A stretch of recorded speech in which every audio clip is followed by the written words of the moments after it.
Hatuna mengine mengi. Najua kuna changing the habit. Where it's very bushy, here could cut past, then the hand held. Watafiti wanatuambia weekend hii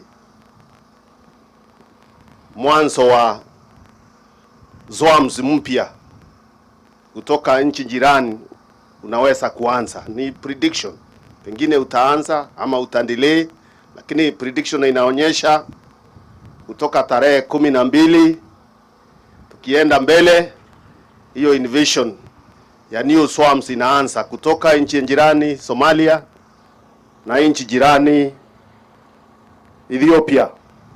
Kule nzige wamesaana kwa wingi kwa sababu hakukuwa na mipangilio kamilifu